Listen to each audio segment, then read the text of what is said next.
Hello and welcome back to commerce zone. और आज हम कवर करने वाले हैं हमारे basic concepts for national income, जो कि न्यूमेरिकल पार्ट को कवर करने के लिए आपको जानने बहुत ज़रूरी हैं, राइट। तो नेशनल इनकम बेसिकली क्या होती है? जब हम इंडिया के अंदर रहने वाले सारे इंडिविजुअल्स की इनकम को एडअप कर देते हैं, प्लस जो इंडिया से बाहर, हमारी इंडिया के डोमेस्टिक टेरिटरी से बाहर जो इंडियंस रह रहे हैं उनकी इनकम को ऐड कर देते हैं। यानी कि आपके पापा, मेरी इनकम, हस्बैंड की, वाइफ की, हर एक इंडिविजुअल की इनकम जो इंडियंस कहलाते हैं उनकी इनकम को जब हम जोड़ दें, चाहे वो जॉब कर रहे हों, चाहे वो बिजनेस कर रहे हों, चाहे वो फार्मर हो, चाहे उनका सेल्फ एम्प्लॉयमेंट हो, कुछ भी हो, उन सब के कमाए हुए पूरे साल की इनकम को जब हम एडअप कर देते हैं तो वो हमारी कहलाती है नेशनल इनकम, राइट। अब नेशनल इनकम जितना सुनने में आसान लग रहा है उतना आसान कैलकुलेशन में नहीं होता।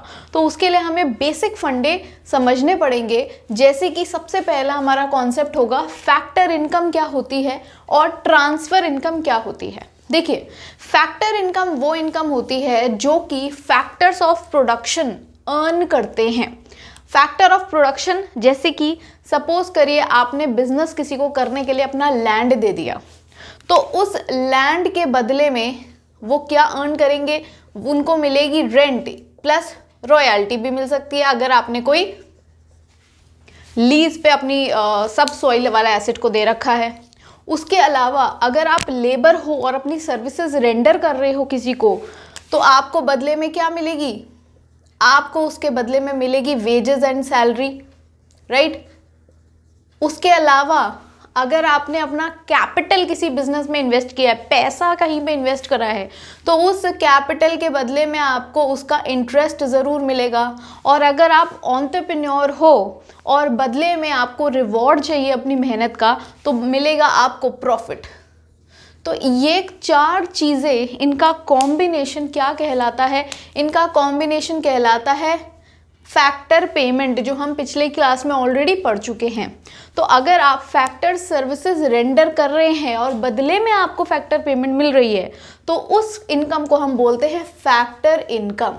और यही वो इनकम है जिनको हम सम टोटल करके नेशनल इनकम के अंदर इंक्लूड करते हैं। तो अगर आपसे पूछा जाए कि क्या नेशनल इनकम में फैक्टर इनकम इंक्लूड होती है? Yes, it is included in national income, right. I hope ये चीज़ आपको क्लियर हो गई है। अब बात करते हैं ऐसी कौन सी इनकम है जो कि नेशनल इनकम में इंक्लूड नहीं होती, यानी कि आपने इनकम रिसीव करी लेकिन उसे हम इंडिया की इनकम का पार्ट नहीं मानेंगे। उस इनकम को हम बोलते हैं क्या? हम बोलते हैं ट्रांसफ़र इनकम। ट्रांसफ़र इनकम का मतलब, ट्रांसफ़र के नाम से हमें पता चल रहा है कि हमने इसके लिए कुछ खास मेहनत नहीं करी, हमें बस ट्रांसफ़र हो गया है वो पैसा। यानी कि वो इनकम जो बिना किसी सर्विस को रेंडर करे हमें रिसीव हो गई है। Clear? Income receive without rendering any services. अब ऐसी कौन सी इनकम होती है भाई जो हमने सर्विस तो कोई दी नहीं, फ्री में हमें पैसे मिल गए? अब देखिए, गवर्नमेंट सीनियर सिटीजन्स को पेंशन प्रोवाइड करती है, सब्सिडीज प्रोवाइड करती है फार्मर्स को या फिर इंडस्ट्रियलिस्ट को। उसके अलावा स्टूडेंट्स को हमें स्कॉलरशिप्स मिलती है। तो ये सब जो चीज़ें होती हैं, ये सब जो इनकम होती है, ये पैसे जो होते हैं, इसके बदले में ये लोग कुछ खास सर्विस थोड़ी प्रोवाइड करते हैं, ये तो बस इनको मिल जाती है। तो ऐसी इनकम जिसमें हमने बदले में कुछ भी नहीं दिया, कोई सर्विस नहीं दी, उसे हम बोलते हैं ट्रांसफ़र इनकम। और क्योंकि इसमें यहाँ पे टू साइडेड ट्रैफिक नहीं होता, सिर्फ वन साइडेड इनकम है, तो इसे हम नेशनल इनकम का पार्ट नहीं मानते, राइट। याद रखनी है, these are not included in the national income. इस क्रॉस का मतलब क्या है कि दीज आर नॉट कवर्ड और not included in national income. तो ये था हमारा आज का पहला कॉन्सेप्ट कि क्या चीज़ें नेशनल इनकम में न्यूमेरिकल्स जब हम करेंगे तो ऐड होगी। जब आपको न्यूमेरिकल्स में देखने को मिलेगा कि पेंशन, तो पहले ही क्रॉस लगा देना, नहीं भाई इसे नहीं एडअप करना। क्लियर हो रही है मेरी बात? आगे बढ़ते हैं। Final goods versus intermediate goods. अब फाइनल गुड्स क्या होते हैं? फाइनल गुड्स वो गुड्स होते हैं जो कि पूरी तरह से रेडी है कि हाँ, अब आप कंज्यूमर की तरह मुझे कंज्यूम कर लो और या फिर इन्वेस्टमेंट की तरह यूज़ कर लो। फॉर एग्जाम्पल, मैं एग्जाम्पल लेती हूँ एक कार का। अब देखिए, एक कार जो पूरी मारुति की या फिर किसी भी कंपनी की बनी बनाई कार होगी, तो उसको दो ही लोग खरीदेंगे। वन हाउस होल्ड, कि हम उस गाड़ी को खरीद के अपने सेल्फ कंजम्पशन के लिए, अपने यूज़ के लिए उसका काम लेंगे। और नंबर 2 कि उस गाड़ी को खरीद के उसकी हम टैक्सी बना ले, यानी कि उससे हम कुछ ना कुछ इनकम का सोर्स बनाने की तरीका ढूंढेंगे, राइट। तो उसको हम बोलते हैं क्या, उसको हम बोलते हैं फॉर इन्वेस्टमेंट पर्पस। तो final goods are those goods which are consumed, which are purchased either for consumption by the households और for investments by the production units. तो इन दोनों ही कंडीशन में हम उस गुड को डायरेक्टली यूज़ कर रहे हैं, चाहे वो हम अपने घर के लिए यूज़ कर रहे हैं, चाहे बिजनेस के लिए यूज़ कर रहे हैं, लेकिन हम डायरेक्ट यूज़ कर रहे हैं, मतलब उसमें हम फर्दर प्रोसेसिंग नहीं कर रहे। तो ऐसे गुड्स को जो फाइनली कंज्यूम करने के लिए बने हैं उसको हम कहते हैं फाइनल गुड्स। और ये गुड्स से जो भी इनकम आती है इसको हम इंक्लूड करते हैं नेशनल इनकम में। दीज आर ऑल्सो इंक्लूडेड, इनके प्रोडक्शन को, इनकी सेलिंग को, इनकी परचेजिंग को हम इंक्लूड करते हैं नेशनल इनकम में। क्लियर हो गई बात। अब बात करते हैं कि इंटरमीडिएट गुड्स कौन से गुड्स कहलाए जाते हैं। देखिए, अब मैं एक एग्जांपल लेती हूँ शुगर का। अगर एक शॉप पे एक रिटेलर ने शुगर सेल करी और उसको एक हाउसवाइफ ने खरीदा अपने घर के अंदर यूज़ करने के लिए, तो वो कहलाई जाएगी फाइनल गुड, क्योंकि उसको डायरेक्टली उन्होंने खरीदा और अपनी चाय में मिला के चाय पी ली। लेकिन अगर उस शुगर को किसी बेकरी ओनर ने खरीदा उसको फर्दर केक बनाने के लिए और फिर उस केक को बेचने के लिए, यानी कि वो शुगर को डायरेक्ट कंज्यूम नहीं कर रहे हैं, उसको फर्दर प्रोसेस करेंगे, उसको केक बनाएंगे और फिर उसको क्या करेंगे, सेल करेंगे इन द मार्केट। लेकिन देखिए, सेल हम इन्वेस्टमेंट्स में भी करते हैं कि उसको यूज़ करेंगे और उससे इनकम अर्न करेंगे, लेकिन उसमें हम कार को जो है कुछ भी रीशेड्यूल या फिर रीमेक नहीं करते। लेकिन इंटरमीडिएट गुड्स को हम एक अलग सी चीज़ में प्रोसेस कर देते हैं। जैसे आप शुगर को शुगर की तरह नहीं बेच रहे, हम उसका हम केक बनाकर और उसे बेच रहे हैं। तो ऐसी गुड्स को जिसको हम फर्दर रीप्रोड्यूस करते हैं, प्रोडक्शन करते हैं उसके आगे और फिर हम उसे सेल ऑफ करते हैं, उसे हम बोलते हैं intermediate good, right. So those goods which are not directly consumed but are reproduced by the person who have purchased it and then sold over in the market is known as intermediate good. तो जैसा हमें देख के पता चल रहा है कि इसको हमने एक बार खरीदा और फिर से बेच दिया, तो इसको हम इन नेशनल इनकम में इंक्लूड नहीं करते, राइट। तो ये दोनों चीज़ें आपको याद रखनी है कि इसके द्वारा कोई भी इनकम आ रही है हम उसे इंक्लूड करेंगे, बट इंटरमीडिएट गुड्स से कोई भी इनकम अर्न या सेल करी जा रही है तो उसको हम इंक्लूड नहीं करेंगे, राइट। आगे बढ़ते हैं हमारे नेक्स्ट कॉन्सेप्ट की तरफ, which is gross versus net. अब देखिए, इसमें एक छोटी सी चीज़ है, ये तो हम 11th में भी जान चुके हैं कि अगर सपोज आपने कोई मशीन खरीदी जिसकी वर्थ है 10 लाख रुपए और उस मशीन को आपने खरीद कर अपने पास रख लिया, 2 साल बाद क्या उस मशीन की वैल्यू उतनी ही रहेगी? नहीं, उसकी वैल्यू डेफिनेटली गिर जाएगी क्योंकि वो सेकेंड हैंड कहलाई जाएगी। तो वो जो वैल्यू गिर जाएगी, वो जो फॉल इन द वैल्यू होगी उस मशीन की, fall in the value of that asset, वो किस रीज़न से होगी? उसको हम बोलते हैं डेप्रिसिएशन, राइट। इस चीज़ को सब लोग जानते हैं कि डेप्रिसिएशन क्या होता है। तो वही चीज़ है कि जब हम कुछ खरीदते हैं तो उसकी वैल्यू क्या होती है, ग्रॉस होती है। फिर हम क्या करते हैं, with the passage of time उसकी वैल्यू को रिड्यूस करते हैं और उसमें से डेप्रिसिएशन माइनस कर देते हैं। सपोज कीजिए कि 2 साल में उस पर 2 लाख रुपए की वैल्यू गिर गई, तो जब 10 लाख की मशीन थी उसमें 2 लाख हमने डिडक्ट कर दिए, तो अब उसकी वैल्यू कितनी रह गई, नेट वैल्यू अब उसकी कितनी रह गई है, वो रह गई 8 लाख। तो इन दोनों कॉन्सेप्ट में बस एक ही बीच का मीडिएटर है, सूत्रधार है, वो है डेप्रिसिएशन। तो इसी से हमारी नेशनल इनकम का एक फॉर्मूला क्रिएट होता है। वो फॉर्मूला क्या क्रिएट होता है, अगर आपके पास कोई भी ग्रॉस एसेट की वैल्यू है या कोई भी ग्रॉस इन्वेस्टमेंट है या ग्रॉस इनकम है और उससे हमें नेट इनकम पे डिराइव करना है, तो क्या करेंगे, हम उसमें से लेस कर देंगे डेप्रिसिएशन। क्लियर हो गई बात। और उसी के उल्टा, अगर आपके पास नेट इनकम अवेलेबल है और हमें ग्रॉस तक पहुंचना है, तो क्या करेंगे, उसमें डेप्रिसिएशन ऐड कर देंगे, इक्वल टू के उधर ले जाएंगे तो उसमें ऐड कर देंगे, राइट। तो ये दो फॉर्मूले आपके नेशनल इनकम में बहुत ज़्यादा यूज़ होने वाले हैं। तो आई होप ये पहला कॉन्सेप्ट जो न्यूमेरिकल में हमें यूज़ होगा ग्रॉस और नेट का, ये क्लियर है। ग्रॉस से नेट पे आना है, डेप्रिसिएशन डिडक्ट कर दो, नेट से ग्रॉस पे आना है, डेप्रिसिएशन ऐड कर दो।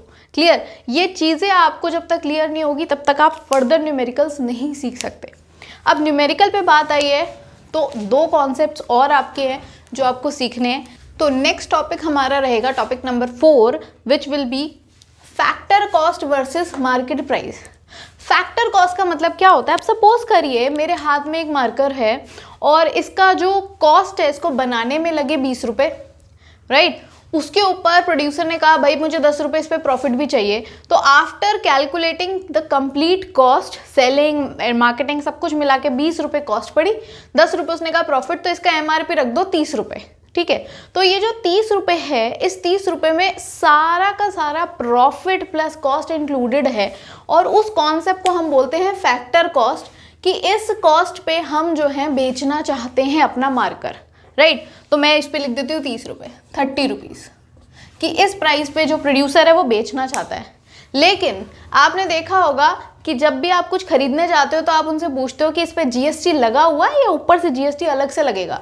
तो ये जो 30 रुपये है ये प्रोड्यूसर ने दिया कि भाई मैं 30 रुपये इस पे कमाना चाहता हूँ, प्लस GST अलग से, यानी कि प्लस टैक्सेस अलग से, और फिर उसका जो मार्केट MRP जिसे हम कहते हैं, मार्केट प्राइस जो उसका बना वो क्या बना, GST लगा के लेट से 35 रुपीज़ का हमको ये पड़ा। क्लियर? तो अब हमने क्या इसमें डिफरेंस देखा कि फैक्टर कॉस्ट वो इनकम होती है जिसमें अभी टैक्सेस नहीं लगे। जब हम उस पर टैक्स जोड़ देते हैं तो हम एट द एंड पहुंच जाते हैं मार्केट प्राइस पे, कि इस प्राइस पे ये प्रोडक्ट बिकेगा मार्केट में, क्योंकि इसमें अभी टैक्सेस जुड़ गए हैं। क्लियर? तो जब भी अगर हमें किसी भी फैक्टर कॉस्ट से मार्केट प्राइस पे अराइव करना है तो हमें ये वाले टैक्सेस को जोड़ना पड़ेगा। और उसी का उल्टा, अगर आपको मार्केट प्राइस पे दे रखी है कोई भी चीज़ और उसका फैक्टर कॉस्ट जानने की ज़रूरत है तो क्या करोगे, इसमें टैक्सेस ऑलरेडी है, इसमें से जब आप टैक्सेस माइनस कर दोगे तो हम पहुंच जाएंगे फैक्टर कॉस्ट पे। ये दो फॉर्मूले आपके बहुत काम आने वाले हैं जब हम न्यूमेरिकल्स पढ़ेंगे। क्लियर? फैक्टर कॉस्ट यानी कि ये वो कॉस्ट है जो प्रोड्यूसर को पड़ी लेकिन इसमें टैक्सेस इंक्लूडेड नहीं है, फिर हम इसमें टैक्स जोड़ेंगे और मार्केट प्राइस पे पहुंच जाएंगे। और उसी का उल्टा अगर हमें जाना है तो माइनस कर देंगे, राइट। अब यहाँ पर ये NIT क्या है जो मैं टैक्सेस बोल रही हूँ, इसका पूरा नाम होता है net indirect taxes. Indirect taxes सब लोगों को पता है क्या होता है, जैसे कि आपका GST हो गया, आपका सेल्स टैक्स हो गया, सर्विस टैक्स हो गया, ऐसे कई सारे टैक्सेस जो डायरेक्ट नहीं इनडायरेक्ट टैक्सेस कहलाए जाते हैं। जब हम इनडायरेक्ट टैक्सेस यानी कि IT में जो गवर्नमेंट ने सब्सिडी प्रोवाइड करी है वो माइनस कर देते हैं तो हम पहुंच जाते हैं किस पे, नेट पे, राइट। सपोज करिए कि आपका जो GST है वो 10 रुपये है इस पेन पे, इस मार्कर पे, लेकिन गवर्नमेंट ने बोला कि भाई 5 रुपये मैं सब्सिडी देती हूँ, तो हमें अल्टीमेटली कितने टैक्स पे करने पड़ रहा है, 5 रुपये। क्लियर? तो वही 5 रुपये फिर 30 में जुड़ के हमारे 35 बन जाएंगे। तो इस तरह से आपके नेट इनडायरेक्ट टैक्स का फॉर्मूला बन जाता है। टोटल टैक्स में जब हम गवर्नमेंट की दी हुई सब्सिडी माइनस कर देते हैं तो हम पहुंच जाते हैं NIT पे, which is ultimately added in the factor cost to derive at the market price. I hope ये सारा कॉन्सेप्ट आपको क्लियर हो गया। अब आज की क्लास के लिए लास्ट टॉपिक जो मैंने छोड़ा है वो है बहुत ही ईजी, डोमेस्टिक वर्सेस नेशनल। देखिए मैंने क्या कहा था कि जब हम इंडिया की डोमेस्टिक इनकम को जोड़ देते हैं तो वो कहलाती है आपकी डोमेस्टिक इनकम, DI, सिर्फ और सिर्फ इंडिया की टेरिटरी के अंदर वाली। ठीक है, पिछली क्लास में हम ये पढ़ चुके हैं। इसके अंदर जब हम रेस्ट ऑफ द वर्ल्ड में जो हमारे इंडियन रह रहे हैं, बाकी के 194 कंट्री में जितने भी इंडियन रह रहे हैं, उनकी इनकम को जब हम जोड़ देंगे तो हम कहाँ पहुँच जाएंगे, हम पहुँच जाएंगे हमारे नेशन की इनकम पे, यानी कि नेशनल इनकम, जो कि हमारा ये चैप्टर का नाम है। तो डोमेस्टिक इनकम में बस एक छोटी सी चीज़ जोड़नी है और उस छोटी सी चीज़ का नाम क्या है, NFIA। NFIA का मतलब net factor income from abroad. ठीक है, फैक्टर इनकम हम क्लास के शुरू में पढ़ चुके हैं कि जब हम कुछ फैक्टर सर्विसेज रेंडर करते हैं तो बदले में हमें पैसा मिलता है, वो होती है फैक्टर इनकम। और क्योंकि ये अब्रॉड वालों की है, क्योंकि वो इंडिया के अंदर नहीं इंडिया से बाहर रह रहे हैं, तो उसे हम कहते हैं फ्रॉम अब्रॉड। अब वो तो समझ आ गया फैक्टर इनकम फ्रॉम अब्रॉड, लेकिन इस नेट का क्या मतलब? नेट का मतलब क्या? सपोज करिए कि हमारे कुछ 1000 करोड़ इनकम बाहर से आई, फैक्टर इनकम फ्रॉम अब्रॉड आई 1000 करोड़। ठीक है, यानी कि हमारे कुछ ऐसे इंडियंस हैं जो बाहर रह रहे हैं, बाहर की कंट्रियों में, और उनकी टोटल इनकम 1000 करोड़ हुई और वो हमारी इनकम में हमने जोड़ ली। लेकिन कुछ ऐसे रशियन, कुछ ऐसे जापानीज, ऐसे चाइनीज़, पाकिस्तानी, इजरायली भी तो ऐसे हैं जो इंडिया की टेरिटरी में रह रहे हैं, कमा रहे हैं, और उनकी इनकम उनके देशों में काउंट होगी, तो उसको भी तो हमें यहाँ से माइनस करना पड़ेगा। तो हम माइनस करेंगे इसमें से factor income to abroad. Suppose करो कि 500 करोड़ है जो हमें यहाँ से वहाँ भेजी उनकी कंट्रियों में, तो नेट हमारे पास 1000 माइनस 500 कितनी बच गई? सिर्फ और सिर्फ 500 करोड़। तो इस 500 करोड़ को हम क्या बोलेंगे? NFIA। क्लियर हो गया? तो NFIA का फॉर्मूला क्या होता है? Factor income from abroad minus factor income to abroad, जो कि अल्टीमेटली आपका NFIA बनाएगी, और उस NFIA को हम क्या करेंगे? डोमेस्टिक इनकम के साथ जोड़ देंगे और नेशनल पे पहुंच जाएंगे, राइट। और अगर हमें नेशनल में से माइनस करके डोमेस्टिक पे पहुंचना है तो वो भी हम कर सकते हैं। तो दोनों ही तरीकों से आप क्या करोगे? NFIA को प्लस या माइनस करके डोमेस्टिक से नेशनल तक का सफ़र पार कर लोगे। क्लियर हो गई बात? अब इसके अलावा कुछ न्यूमेरिकल्स हमें करने हैं जो इन कॉन्सेप्ट से बेस करते हैं, जो हम अगली वीडियो में आपके साथ शेयर करेंगे। तब तक के लिए थैंक यू।